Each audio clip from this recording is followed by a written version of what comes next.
All right. This is episode 46 of the Battle of Ohio podcast. Joe Burrow is inspiring the dreams of Bengals fans as he makes his triumphant return to the team this week, while Browns fans' dreams are being killed over Julio Jones.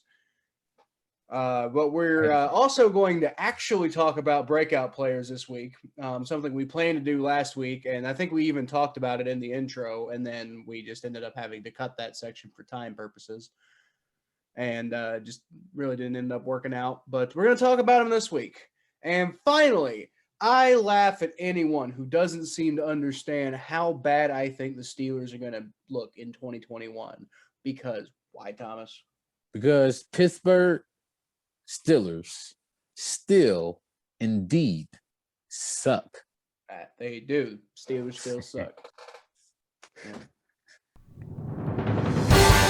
Welcome to the Battle of Ohio podcast, where we follow the revival of the historic rivalry between the Cincinnati Bengals and the Cleveland Browns.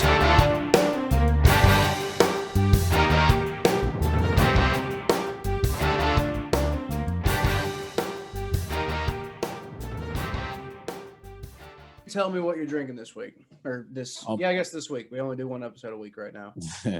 Today I'm drinking a organic hard crafted fruit strawberry ale. Interesting. Yeah, where's my bottle opener? Organic strawberry ale. Yeah, I have low expectations. Fucking dude, I think it's gonna be good at all. Oh. I have a story here in a second, but tell me what you think about the beer. I don't know. Not bad. Not good, but not bad. I have had poor experiences in the past. Like berry-based things go fine in like mixed drinks, right? But like I have had very poor experiences in my life with people trying to infuse berry flavors into beer. It's just like blueberry beer is nasty. Yeah. In my opinion, I had somebody recommend it to me one time, and I went and tried it, and I'm like, this is awful. Why would you recommend this? This is terrible. So I made a comment about yuppies and if you're drinking organic strawberry beer, that kind of makes you a yuppie. Well, so I had to drop my wife off at CBG Airport this week because she's taking a little weekend trip to Wisconsin. And somewhere I was kind of hoping to have an excuse to go this year until I realized the Bengals host the Packers this year, so I won't be going to a Bengals-Packers game at Lambeau. But anyway, dropped my wife off at CBG Airport, took the 275 loop through Indiana, and I stopped at this restaurant called the State Line, I think the State Line Diner, something like that. So shout out State Line Diner, which shout out to you all. The food was food. Okay. Wasn't particularly special, although I will say they actually know how to cook eggs properly, which is something that I have found a lot of breakfast joints, for whatever reason, can't cook a damn egg right. But hey, the State Line restaurant in Indiana, y'all know how to make an egg right. So good for you. The rest of it was like, I got a country fried steak, which it wasn't the best country fried steak I ever had, but the pancake was pretty good. The eggs were cooked correctly. The coffee was good, but I got the damn coffee and I'm walking in, I'm highly conservative and stuff. And so I'm not even thinking about, my appearance and whatever, but I'm walking in and like a hoodie and sweat shorts and my mohawk. And I have never been more aware of the fact that I have a mohawk than I was sitting in that diner getting stared at, getting like oogled, like, ooh, is this guy gonna cause trouble? And I'm just sitting here like, oh man. And the most obnoxious part about it was there were a lot of things I could talk about, but the one particular thing that stuck out to me was they basically, the waitresses basically treated me like some yuppie who just rolled in. I ordered a coffee, and the way I like my coffee, I like it basically just black with a little bit of milk in it. to kind of lay. And then the milk's really just there to like, I would drink coffee black straight up because I think it tastes fine. The only reason I put milk in it is just to kind of cool it down a little bit so I'm not scorching my throat as I'm drinking it. So they were astounded, by the way, that I ordered my coffee black, like just like straight up without anything fancy in it. And when I said I'd like a little bit of milk to pour in it, they were like, well, you know, we don't have soy milk. And I'm like, fuck you. Fuck off with your soy milk fucking organic strawberry bullshit. So that was just a weird experience I had. It was like I said, the food was fine, and they actually know how to cook some damn eggs, so I'll give them credit for that. But I the soy milk comment, man, that just stuck with me. But anyway, I am drinking a Baltimore Blonde today, which normally I save those for episodes where we have something significant to talk about as far as the Ravens are considered. But it's my last beer. In my fridge, so I'm just doing it today. I'll pick up another Baltimore Blonde and save that for some Ravens heavy episode, I guess. So, not much to really talk about here. It's Baltimore Blonde. I've had it on a few times, and it's in my opinion much better than regular Guinness because, you know, as I've said on the podcast before, I'm not exactly the biggest porter fan, or stout, or whichever one is. Is a Guinness a porter or a stout? I think it's a porter, right? Yeah. Porter's it's a porter. Nice and crisp. I like that. I really do like that Baltimore Blonde. Like there's not a lot to it, but it goes down smooth, and I like that. So anyway, I want to drink something. I want to drink something dark now. You want to drink something dark? This is cool, I guess. There's this never mind. I'll tell you later. There's this one dark beer that I really, really, really do like. I can't remember what its name is off the top of my head though. But like usually I'm not super into dark beers, but there's this one dark beer that's just fucking delicious. It's like it's like a dark lager, I think. Okay. But I don't know. If I think about it, I'll mention it later. But I don't really get it too often though, because I usually just go for like, you know, blondes, ambers. You know, actually, I really do like ambers, which isn't like super light. Yeah. But I mean, I'd rather have a light beer than a dark beer personally. Yeah. Yeah, I feel it. It's like, but I mean, like I've never even like a lot of really dark beer, like porter, like the thing about Guinness is like a lot of what people like about it is it kind of tastes chocolatey. I don't like chocolate. I never have. Mm-hmm. I mean, that's not to say I don't like anything with chocolate. You know, I mean, like I like Boston cream pie is a fantastic. Like chocolate icing on a cake is delicious. You know, I like Reese's with like the peanut butter infusion and Snickers. And I mean, I like some chocolate candy bars, but only if it's paired with something else. I don't just like a Hershey bar. Ugh. Chocolate cake. Ugh. Not my thing at all. But anyway, we're talking way too much about that. Let's go ahead and get into these Browns-Bengals storylines. So the first storyline that I talked about at the beginning of the intro is that Joe Burrow has made his triumphant return to the Bengals during OTAs.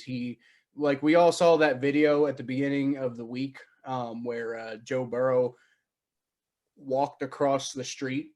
Which like basically like here's the Bengals stadium, and then across the street is the Bengals practice field, and he walked over that crosswalk, and somebody took a video of it, and Bengals fans lost their goddamn mind.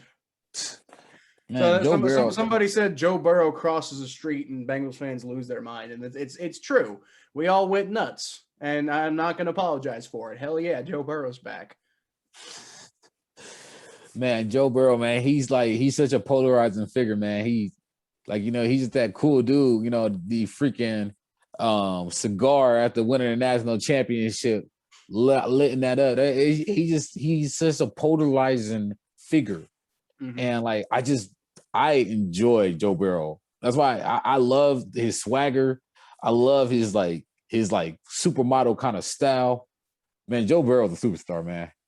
He is an absolute fucking legend. Because you know what he said? He did an interview with Albert Breer about going back to practice, and he you know what he said about his injury?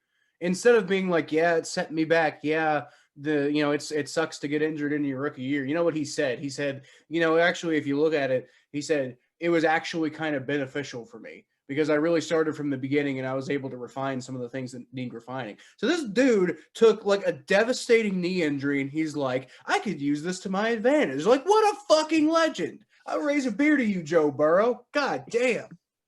Joe Burrow's a gangster, man. Dude, I do. Like, because Joe Burrow, like, I don't think people realize how great this Joe Burrow Baker Mayfield rivalry is about to be. Like, these two are about to just go at it. Like, fun. These two are just going to go at it. It's going to be insane. Yeah. I think the more, like, the closer we get to the season, I think this is going to be like, what if these are the best two teams in the league one day? Like, shoot, what if that happens this year?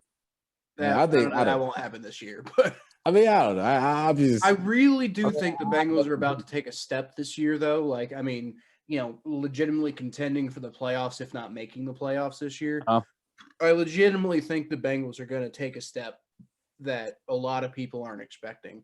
And, there's a lot of people, like a lot of Bengals fans out there right now who are already saying, like, hey, Mike Brown, could you please, like, if the Bengals get off to a really bad start, could you please just, like, go ahead and fire Zach Taylor midseason? Like, people are already, like preparing the Zach Taylor, let's fire Zach Taylor train before the season's even, before, like OTAs have barely started, and people are already like, all right, let's get ready. This is the time that we should probably fire Zach Taylor if things get off to a slow start. And, there's not a whole lot of people out there talking about, like, well, what happens if they don't get out to a slow start, which I really don't think they are, because if you look at the schedule, a lot of, like, the really difficult parts of the schedule are later in the season. Like that, like, we got an opportunity, I think, to get off to a hot start, partially just because of the way the schedule starts at the beginning.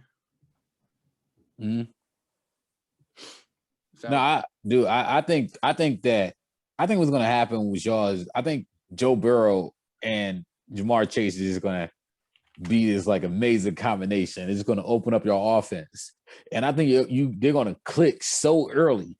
And I think like you said, they have that easy part of the schedule at the beginning. They're going to have that hot start, and that hot start is just going to propel confidence in that team, in that locker room. And I just think that they're just going to start surprising people, and it's going to start clicking. And with the same system being there for 3 years now, and with Zach Taylor being there for 3 years now, and for people and for the players to start buying into that offense, I think it'll all take off. It'll all take off next year. I think this is going to be a new era for the Cincinnati Bengals. There was if you could call him a national media person, who he tabbed Joe Burrow as a dark horse MVP candidate in a tweet he recently sent out for Chris Knox of Bleacher Report. He put Joe Burrow on his dark horse MVP list, like guys who could potentially win the MVP that you're not necessarily thinking about, but hey, watch out for these guys, which just shows the level of respect that people around the league are starting to put on him, not only because of his talent, but again, because of his determination. Right now, Joe Burrow claims to be 80 to 85%, not 100%. I'm like, if they were playing games right now, he wouldn't be out there. And actually right now, I haven't been down to OTAs, so I can't tell you what they did. They wouldn't have practiced yesterday, but like the most recent practice, I can't tell you exactly what they would have done, but I can tell you that some of these practices that they've been doing, they're out there, like Joe Burrow's taking reps with the team, but they're running all empty sets. And I mean, there's no tackling or anything right now, but they're running exclusively in empty sets just so, like, for whatever reason, if some crazy thing were to go wrong, if Joe Mixon were to accidentally run the wrong way, there's no potential that they could collide and Joe Burrow could re-injure his knee. So it's basically like Joe Burrow operates in his own bubble behind where nobody is even going to come close to. And if anybody comes within 10 feet of him, Zach Taylor is like, hey, you're off the team. Get out of here. So I mean, yeah, he's not ready to play football yet. Although I think because of like he's made a lot more progress than some people thought he was going to make. I think he seems to be pretty far ahead of schedule. He's like day one of OTAs. He was out there. Now he was out there under very controlled circumstances, but he was out there. So I think that he is going to be ready to play football week one of the preseason. Doesn't mean I think he's going to play week one of the preseason. That doesn't mean I think he's going to play in the preseason at all. But I think, it'd be one of those things that, like, if for whatever reason you felt like risking it, you probably could. One of those things, like, is going to be like a 95% thing. Like, yeah, you could throw him out there in the preseason if you want. I don't know why you would, because, why risk his potential knee health on a preseason game of all things?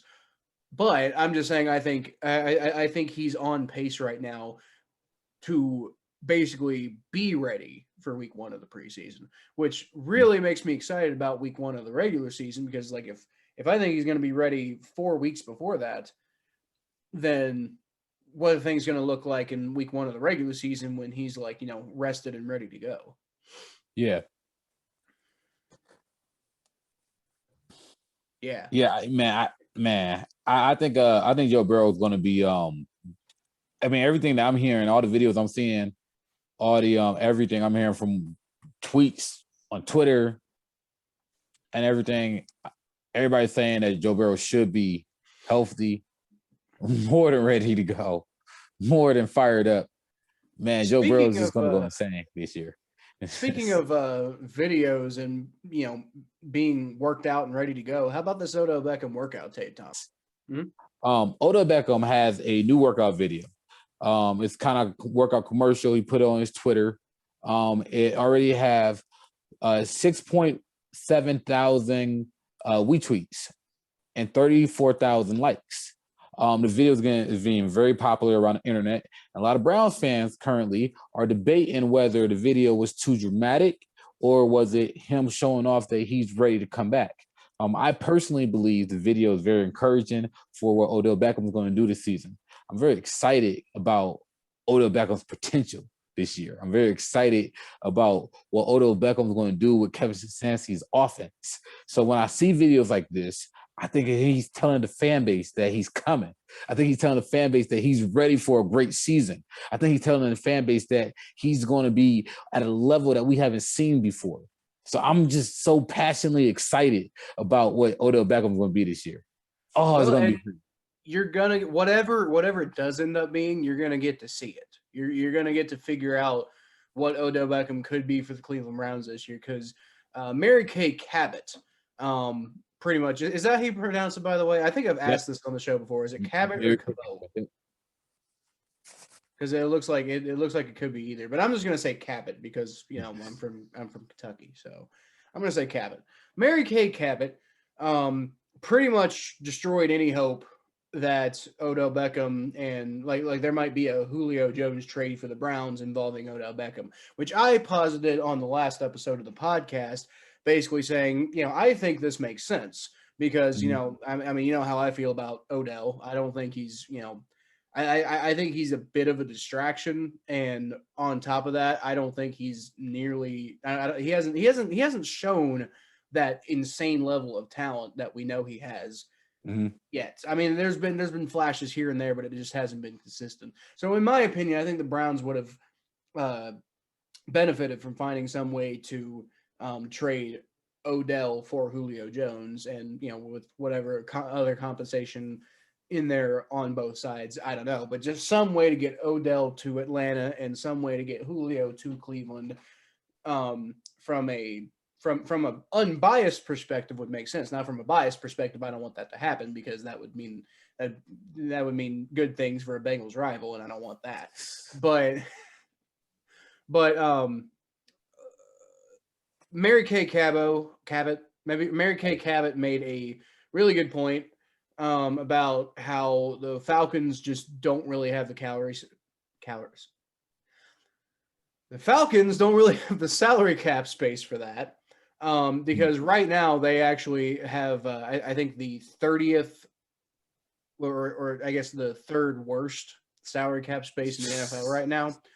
They actually currently have just over $300,000 of free salary cap space.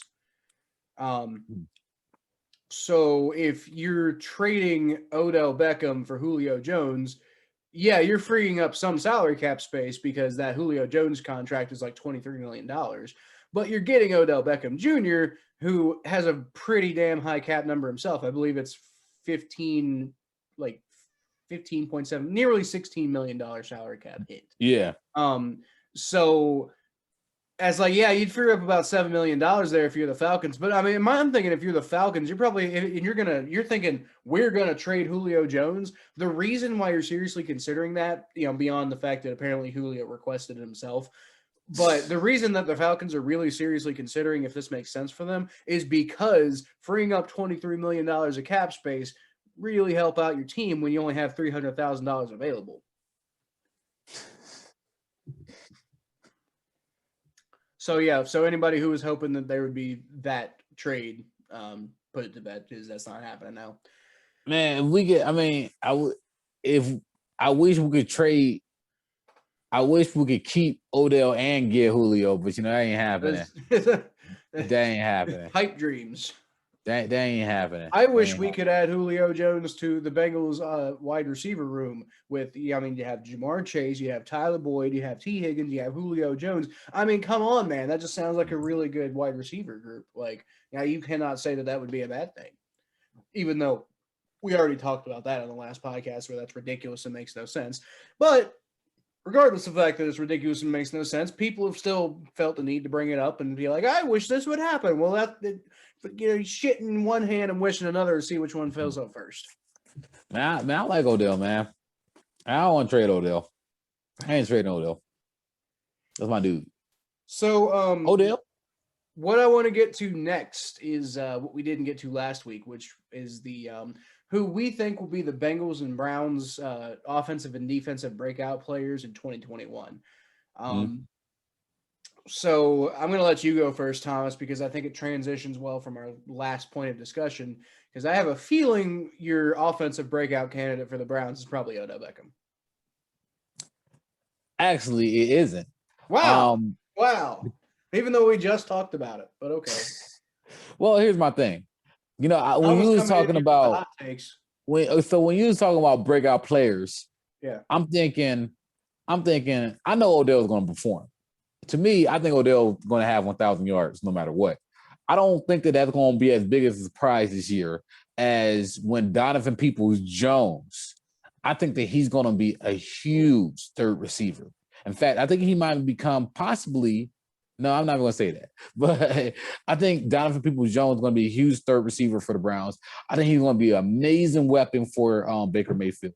And I think he's going to I think his speed and his route running and his connection with Baker Mayfield is going to be at another level. And I think he might just put up some stats that will surprise a lot of people. That's my hot take. Yes. All right, I can see. I sort of that's definitely not the guy I picked, but I can definitely see Donovan Peoples-Jones. I liked him going into the draft. I thought he was a good pickup for the Browns, unfortunately. So I can totally see that. But who do you got for the Browns on defense? For defense, I stayed with young. I stayed with my young players. I know you can talk about John Johnson. You can talk about how he's going to perform next year. He's going to be great. But he's already proven. He's already a proven player. So I want to go with somebody who have potential to surprise everybody from what he was last year. So you could go Jadeveon Clowney. I think Jadeveon Clowney is going to have a big year next year. But I think the player that's going to make the biggest impact that the Browns haven't seen is going to be the player that they got from Notre Dame in this draft, Jeremiah Owusu-Koramoah. I think that he's going to be insane next year. I think he's going to break out in the rookie year. I think this kid's going to have one of the most amazing rookie years you have ever seen. Okay. I think this kid is. I think this kid is special. I think this kid is special, man. Well, you know what? We all thought. Well, I thought Isaiah Simmons was going to be, the best defensive player to come out of the draft in years, and he didn't do much in his rookie year. Now, then again, maybe that's just the Cardinals not knowing how to use him. Maybe the Browns know how to use their guy better. Maybe Kevin Stefanski can go hit up his old friend Mike Zimmer and ask him how to use off-ball linebackers, and then Mike Zimmer will say back like, "I don't fucking know. Did you see some of my off-ball linebacker usage with the Bengals? It was awful." I listened to 92.3 The Fan. I believe, if I'm not mistaken, I believe it was Mary Kay Cabin who said on a on the radio, she was interviewing, and she talked about how smart he looked in the rookie workouts, and just how intelligent he was. And I'm just really excited. I'm really excited to see what he does. Another player that I have in mind is Grant Delpit. Grant Delpit was the player from LSU, the safety from LSU that we drafted, who tore his Achilles. And I'm very interested if we come back from that injury and be productive. So I'm very intrigued to see how he turns out. Okay. So what about the Bengals? Offensive for the Bengals. All right. For the Bengals, I got to go Jamar Chase. Yeah, and you're going with the rookies again. Fair enough. But like Jamar Chase. Yeah, he's really good. He is. And I mean, it is true that because he's so talented, he could be our number one wide receiver. I don't think he's going to be our number one. I mean, he's going to be the X, obviously, but I still think that Tyler Boyd's probably going to get like the most receptions this year. So he's probably going to be the number one wide receiver. But Jamar Chase is one of those players who you really could see making an instant impact as a rookie right away. Which, by the way, sounds like Penny Sewell has been struggling for the Lions in camp. So just kind of wanted to throw that in there, not to take shots necessarily at Penny Sewell, because I thought he was a good player, and I don't have anything against the guy, but just after like that, all that visceral like argumentation that Bengals fans had, like the civil war that we had, and right now it just kind of seems like the Bengals got like a baller in Jamar Chase, and the jury's still kind of out on Penny Sewell. Ooh, I'm trying to think about defense. I'm not sure I want to go to this hot take. Well, we got the Bengals defense is probably the hardest of all of these, like the Bengals and Browns offensive and defensive breakout candidates. The Bengals defense is probably the most difficult one to come up with one, because it's mostly all like no-name dudes. And the people who aren't no-name dudes are like dudes who you pretty much expect to have a big year. Yeah. You know what? I want to say this. I think Larry Ogunjobi. Ha! I think Larry Ogunjobi is going to come to the Bengals. He's in his fourth year in the league. Yeah. He's been a very solid player on the Browns. Very solid player. So I think Larry Ogunjobi, disciple of Geno Atkins, apparently. I think he goes to Cincinnati and he takes a step. I think he takes a step. Yep. He takes a step forward. He's a good player, man. He's a good player. Larry Ogunjobi over the last few years has always been one of those guys who I picked up in Madden for the Bengals, just because, like you, I thought he was one of the most underrated defensive starters in the league when he was playing for the Browns. I mean, he's no Geno Atkins, but he's a solid 3 technique. So I agree with you. I think he's not like seriously. If he honestly think about it, if he takes just one step forward, if he just take one step forward from where he's at, like I think he can step up, man. Yep. I think he can step up. Could. So So who'd you pick? You had Donovan Peoples-Jones for the Browns offense. You had Jeremiah Owusu-Koramoah for the Browns defense. By the way, I just kind of want to step back and take a little, I want to question Kevin Stefanski why he's so obsessed with people with long ass fucking names. Donovan Peoples-Jones and Jeremiah Owusu-Koramoah. Like, man. I'm just happy I said it correctly. Fucking mouthfuls. And then on the Bengals side, you had Jamar Chase and Larry Ogunjobi, which, by the way, still two fairly, complicated names. I mean, Jamar Chase ain't that complicated, but it's a little, it's not super uncomplicated. Like it's not a particularly like, it's not like John Ross, And then Larry Ogunjobi, that name. That name took me a while to figure out how to say. I was like Ogunjobi. Okay, I got another hot take. For you. Jamar Chase is gonna have the best rookie receiver season in the Cincinnati Bengal history. That's not a hot take because there's 17 games. T. Higgins almost did it last year. And then but Jamar Chase is gonna break it this year. Hurt or something. Jamar Chase is gonna break it this year. I hope so. That'd be great to see. Although I will say it might be a little difficult because there's so much talent in that wide receiver room right now. I mean, he's most likely going to be one of the top reception getters. But I mean, at the same time, you got Tyler Boyd and T. Higgins ahead of him. And then, I mean, behind him, we just went and picked up Trent Taylor, he's not particularly anybody, but he's also not nobody. He's definitely something. And then Auden Tate, Auden Tate is probably the most underrated wide receiver in the entire NFL because hardly anybody who's not an NFL, like a big NFL head or a fan of an AFC North team who's seen him a couple of times a year.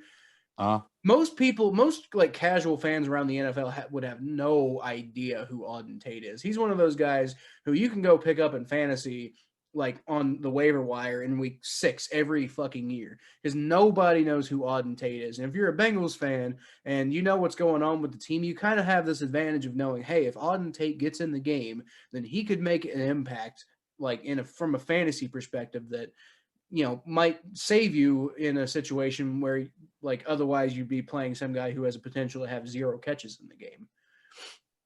So, it's just going to be interesting. I think Jamar Chase is going to have a hell of an impact. The only reason why I think maybe greatest rookie season of all time is a bit rich is just because of the amount of competition that's going to be there in that wide receiver room. Now, if he overcomes all of that and still has the best rookie season in Bengals history, 17 games, bro. 17 games. Well, that's cheating. That doesn't count. That's why I said it. 17 games. Okay, so here's the thing. Nobody's really going to respect. If Jamar Chase breaks the rookie reception record or whatever, nobody's really going to respect it unless he does it in the first 16 games. If he takes 17 games to do it, then I don't think everybody's going to be like, yeah, but Chris Collinsworth did it in 16 games. No, well, yeah, we'll see what happens. So I think he's a beast though. I think for the Browns, I've got on offense. I think a player who I think probably doesn't, in fairness to Browns fans, probably deservedly for some of the shit he did last year, doesn't get as much love as his talent level would make you think is. And I think he's going to have a really good big year this year. Harrison Bryant. Okay. I know he's got some drop issues. I know he had that fumble, and I know there's some skepticism about Harrison Bryant, but I genuinely think the Browns seem to be kind of up and down on David Njoku, and then who's that other tight end y'all got? Alex Hooper. Yeah, Austin Hooper. Austin Hooper. he's but. It seems like Austin Hooper is starting to lose a little bit of favor among the team too. So I think, Harrison Bryant's got an easy in to show that talent that he showed in Atlanta and really become a key contributor on this Browns offense. And especially with that play action passing that the Browns really like to do. If you've got a tight end who's really playing at a high level, that play action offense explodes. So I think this year Harrison Bryant's going to clean up some of those mistakes he made last year, and he's going to be somebody interesting to deal with. He's going to be the next Jordan Cameron. Yeah, I think Harrison Bryant's going to be really good. I'm really man, they got so much talent on this team. Yeah, it's problematic for those of us who aren't Browns fans. Yeah, so much talent on this team. On defense, I think Grant Delpit is going to make a pretty huge impact because this one's kind of like the opposite of like why I said maybe Jamar Chase might not have the best rookie season of all time because of the amount of competition that's going to be there for catches. Well, the difference with Grant Delpit, the Browns have done so much to that secondary and like free agency, bringing in like John Johnson and who else do they bring in? They brought in John Johnson. They drafted Greg Newsome. Right. They brought in another big free agent, right? Yeah. They brought in a cornerback too. Yeah. Troy Hill. Troy Jones? No. Troy Hill. Yeah. Troy Hill. Yeah. It's like the Bengals drafted Trey Hill, but y'all signed Troy Hill. Yeah. So he's like a slot corner. Yeah. So then you got Newsome, and then hopefully Greedy Williams is healthy. Well, that and we have Grady Williams. That's true. And then you got Denzel Ward. Playing like Denzel Ward, and then also Jeremiah Owusu-Koramoah. If he does hit, like you're saying, you're expecting him to hit. If he does, then that takes care of a lot of one of the things he does really well is he can do like middle of the field coverage pretty well. Yeah. So that takes a lot of pressure off of other dudes. And Grant Delpit's one of those dudes who like the talent level is just out of the solar system. There were a lot of people thinking he could have been drafted top 5 in last year's draft as a safety, which is impressive these days, before his injury. The problem is he got injured, and then when he came back from his injury, he wasn't really playing up to his standards, and everybody was like, well, I don't know if he still got drafted pretty high, but he could have been drafted so much higher than he was. But then again, same thing with like Greg Newsome, same thing with a lot of these cornerbacks from this year's draft where there was a lot of injury problems and then they didn't go quite as high because of that. Grant Delpit was that guy last year. And I think that, with all the help that he's going to have, I think Grant Delpit is poised to potentially have a pretty impressive breakout season in 2021. Oh, yeah, I think Grant Delpit's going to be insane. Yeah.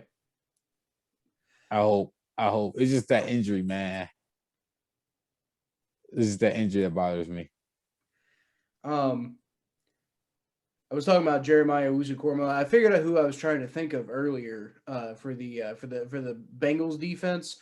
Emmanuel Lamore is a quintessential example of a Mike Zimmer off-ball linebacker who just could not live up to it ever. Like he got the starting job because we had nobody else to play that position.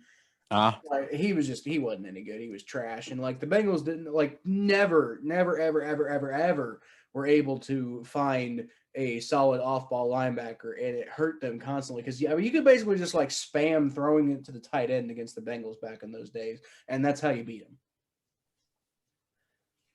So I know Kevin Stefanski's an offensive guy under Mike Zimmer, but and I'm not saying because he worked under Mike Zimmer and Mike Zimmer had problems, finding talented off-ball linebackers, and that is automatic condemnation for Jeremiah Owusu-Koramoah.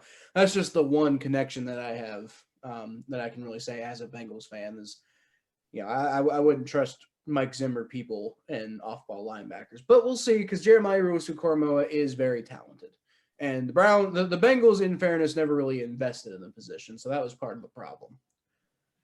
So on offense, I think the Bengals breakout player of the year is going to be T. Higgins. Kind of what I was talking about earlier. The biggest, T. Higgins was almost had like the best Bengals, the best Bengals rookie season for a wide receiver in NFL history, or in Bengals history. He just he trailed off at the end because he got injured, and he was right there ready to take Chris Collinsworth receptions record and just wasn't able to do it. because of a lot of circumstances at the end of the season. However, I think if Joe Burrow had continued to be the quarterback through the end of the year, I think T. Higgins would have done it. But it's not what happened, and that's unfortunate. But I think that is a perfect example of just how talented this guy is. And you got like he did all that without AJ Green really taking any pressure off of him last year. Now you got, people are really respecting Tyler Boyd anymore. On top of that, you got Jamar Chase, who could really start drawing a lot of attention his way. And then I also said you got, Auden Tate. If you're going to like the fourth receiver, you got him. You got this really talented wide receiver group, and I think T. Higgins is going to shine this year. And I think he's going to be the number one wide receiver, if not in terms of receptions and targets, in terms of yards and like actual impact on the field. T. Higgins, though, when he run his route running, is so crisp. Like it's so clean. Like that's one of the best things. My favorite thing about when I was at that Browns Bengals game, I enjoyed watching how clean T. Higgins route running was.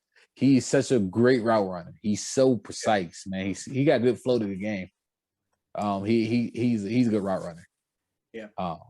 Man. The Bengals wide receiver core right now is starting to kind of remind me of that like old mid 2000s wide receiver core we had, where we had like they called them the three amigos. It was Chad Johnson, TJ Hushmanzada, and Chris Henry. Yeah. And you got a very similar dynamic going on here, because you had like Chris Henry was the over the top guy, who in a way that's actually the role Jamar Chase is playing now. But you had the real crisp, clean route runner in Chad Ochocinco, which pairs perfectly with T. Higgins. And then you had a great slot receiver in TJ Hushmanzada. And, well, boom, you got a great slot receiver, maybe the best slot receiver in the entire NFL, in Tyler Boyd. Tyler Boyd's a beast. Wait. Okay, maybe the best slot receiver in the entire NFL. I'm having trouble remembering exactly who the other slot receivers are. Is Tyreek Hill a slot receiver? No, he's not. He's an X, right? Oh. No. Yeah. I'm pretty sure he's an X, because he's a deep threat. Certainly ain't Juju Smith-Schuster. We there? I said it certainly ain't Juju Smith-Schuster. Hell no. I mean, that dude, man, that guy, he's on such a decline. On defense, I think the Bengals breakout player is going to be Logan Wilson, the linebacker that we drafted in the third round last year. So, I mean, I know he wasn't like consistently popping off last year, but that's a lot to, if you're criticizing him based on that, that's a lot to ask of a third round linebacker, especially when you basically have no help around you. The Bengals linebacker core is just straight fucking trash, even with Josh Bynes, who was like, okay. Yeah, you got no help in the middle of the field, and even then, Logan Wilson made an impact last year. He wasn't perfect. There were some, there were definitely rookie growing pains, but I think a lot of those growing pains are going to be hammered out this year, and you're going to see Logan Wilson taking a really big year 2 jump. And my next thought was maybe DJ Reader, but then again, I like what you said about Larry Ogunjobi, but I just. I think he's going to be good. I don't know if he's going to really break out quite like that. But my thought was kind of DJ Reader, but then again, that's kind of cheating because he looked so good when he was healthy last year. So I guess if you count playing all 17 games because you're healthy as breaking out, and then playing really well in those 17 games as breaking out, then fair enough. But the problem is it wouldn't really be breaking out because he was really, really, really good when he was on the field. He just got hurt.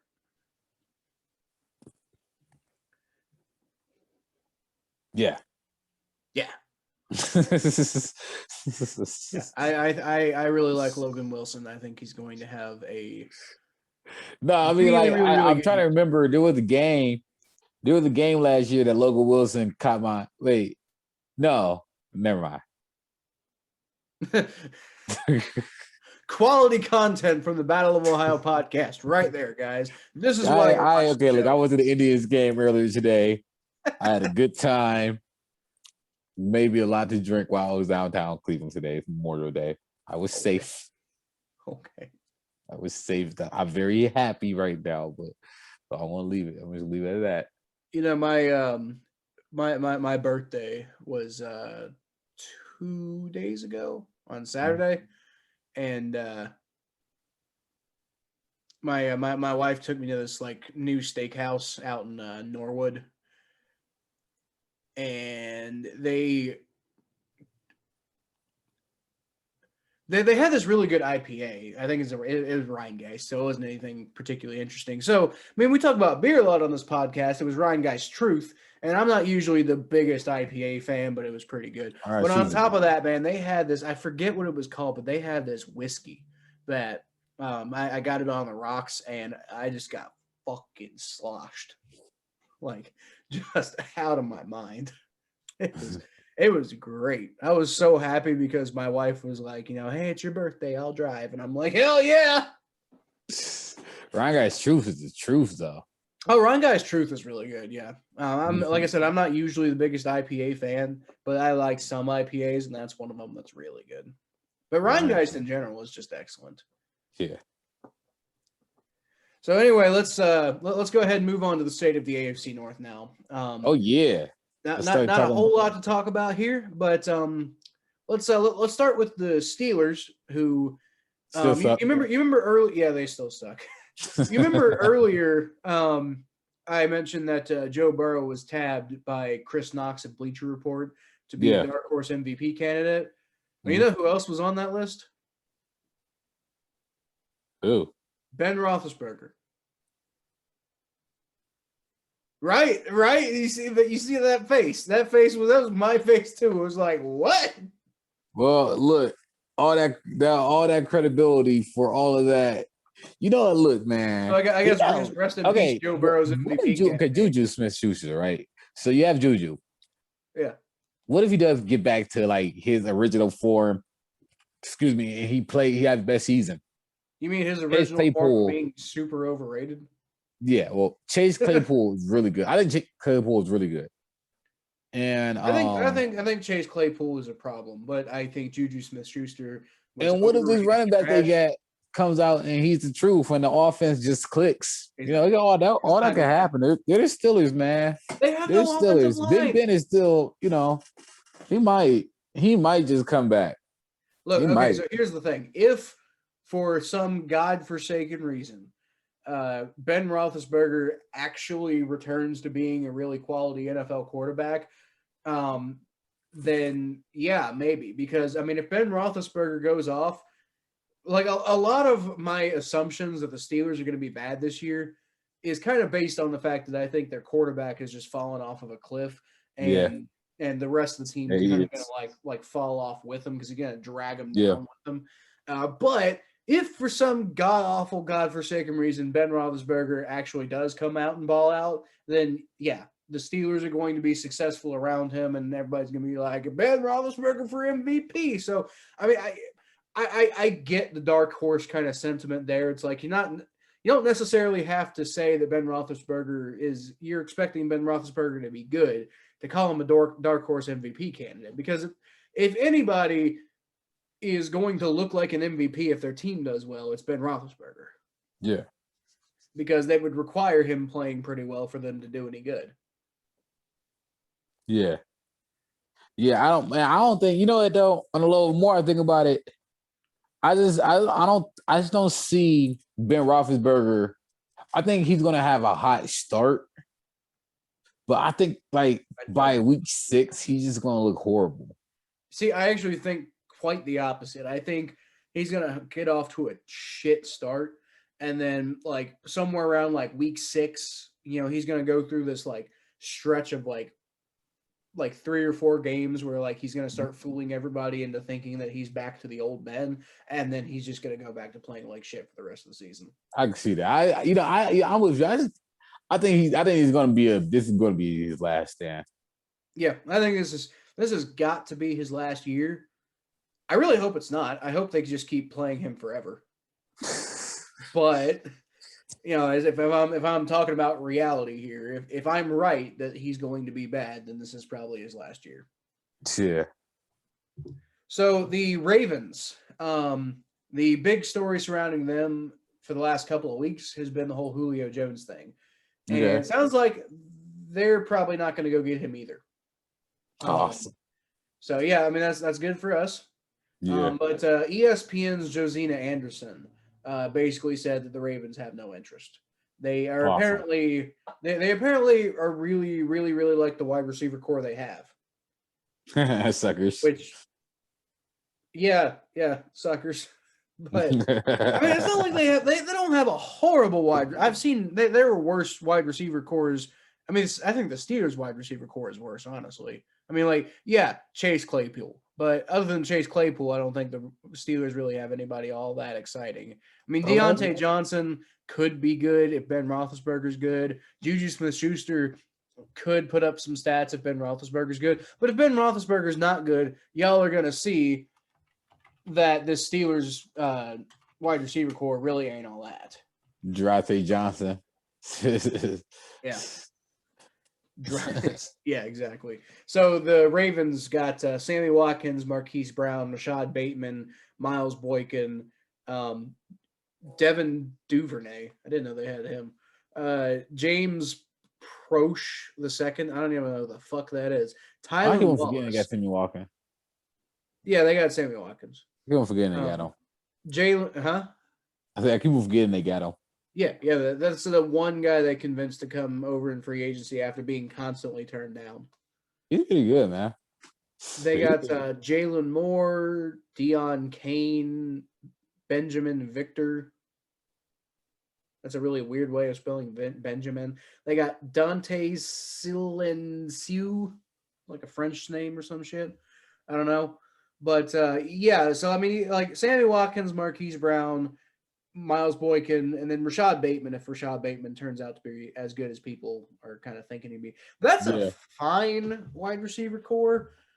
But, I mean, man, this goes from, we're talking about, maybe the 20th, 20, 21, 22, somewhere in there in terms of, rankings in the NFL as far as best wide receiver cores in the NFL. They're bottom half, I think, for sure. But you put Julio Jones on that team, and that offense would sing. Although maybe not, because they're not much of they're more of a running offense than a passing offense.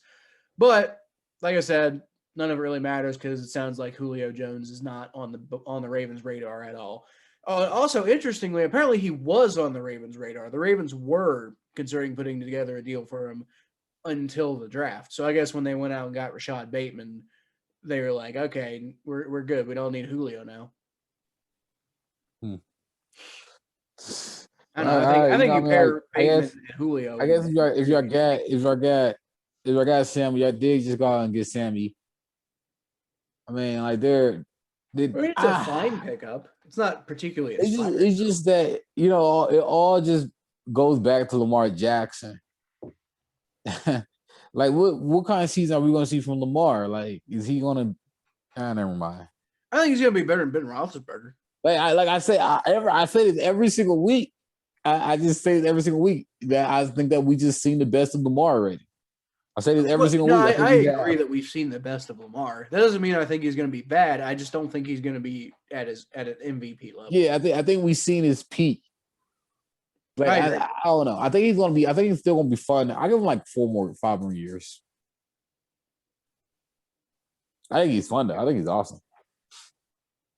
Well, he can be fun to watch. He would be probably more fun to watch if he didn't play for a team I don't like, which he literally never has because I also hate Louisville. But I don't know. Who knows, man? Lamar might be. He might come back next year. He might learn some things. If he improves his throwing ability, he might come back and he might be insane.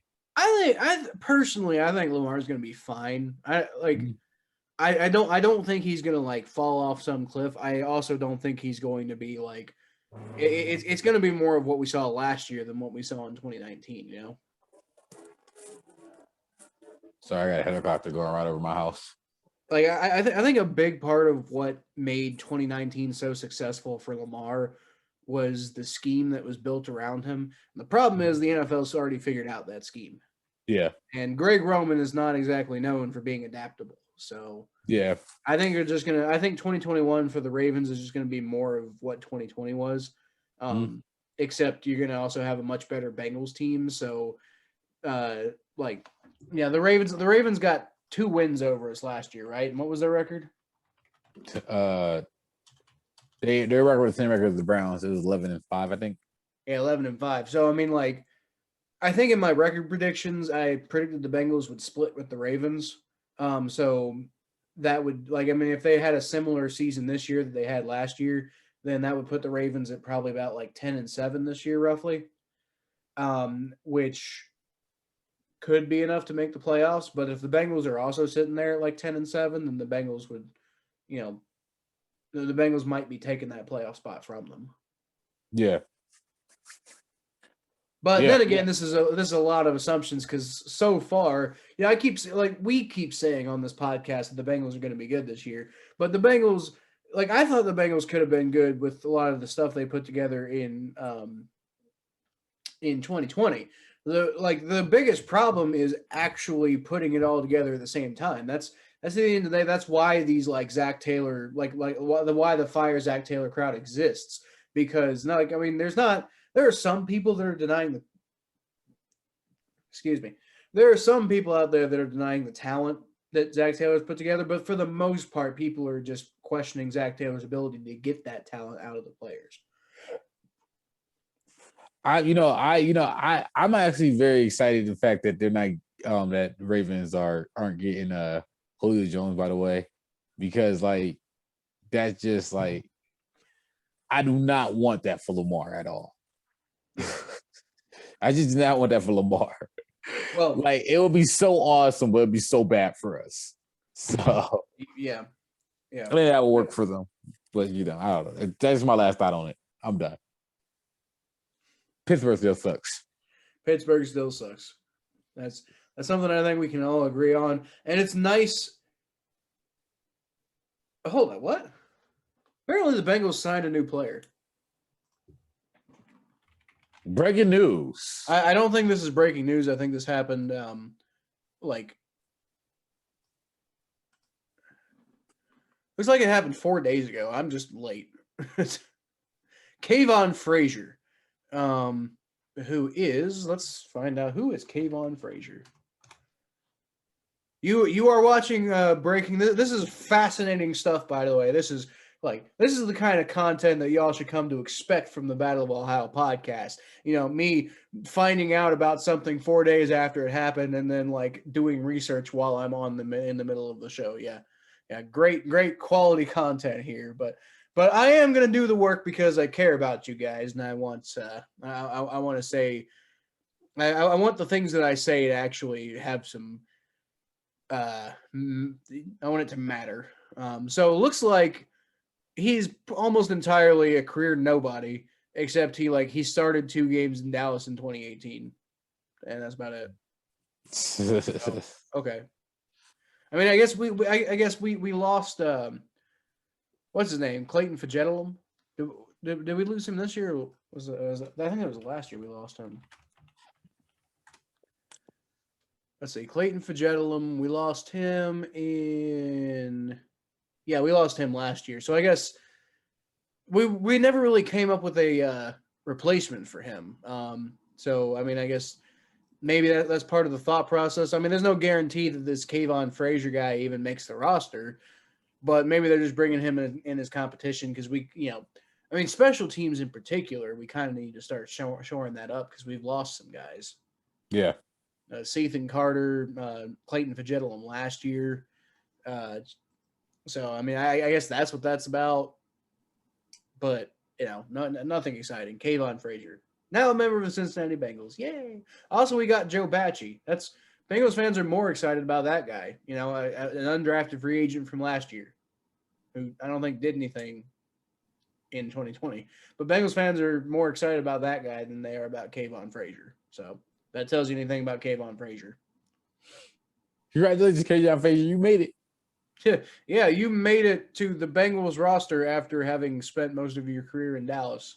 I mean, hey, that's one thing about Kayvon Frazier. He's apparently, even though he's not really doing much, he's apparently good enough to stay on a roster. Because I mean, he's been in the league since 2016, so he's got 5 seasons of almost never starting any games except for twice in 2018. Yeah, but other than that, he ain't doing nothing. Yet he's sticking on the roster. So I mean, somebody sees something in him. He got a quarterback hit in 2018 too. He just went off in 2018. He deflected a single pass. He got a sack. He got 23 tackles and a quarterback hit. So yeah. I mean, I'm sure.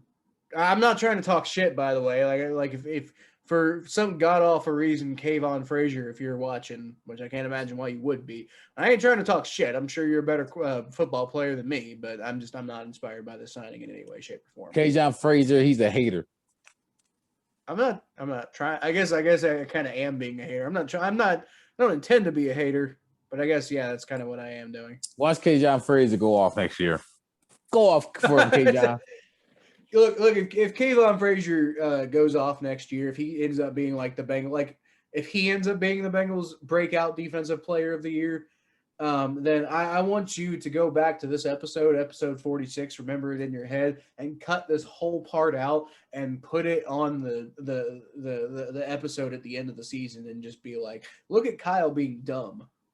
I hope that happens. Kayvon Frazier. If you're still listening for some awful reason, I don't know why you would have been listening in the first place, but if you're still listening, I hope you prove me fucking wrong, and I hope you make me look like an idiot. You got a name like Kayvon, though. That's an awesome name. Kayvon. That is a good name. I like Kayvon. Kayvon Frazier. I hope you kick ass and make me look like a dumbass. It's probably not going to happen, though. Anyway, I think that's going to do it for this episode of the Battle of Ohio podcast, guys.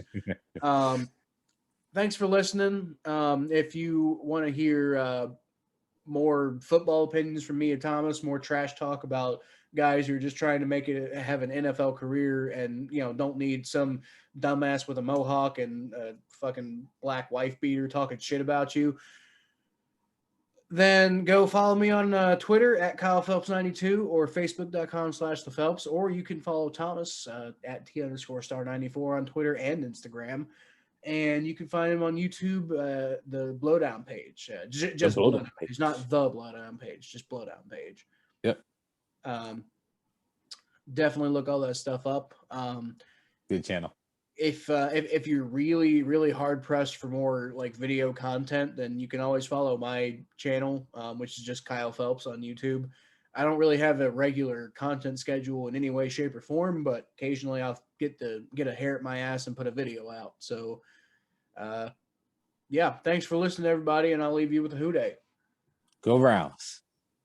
Nope.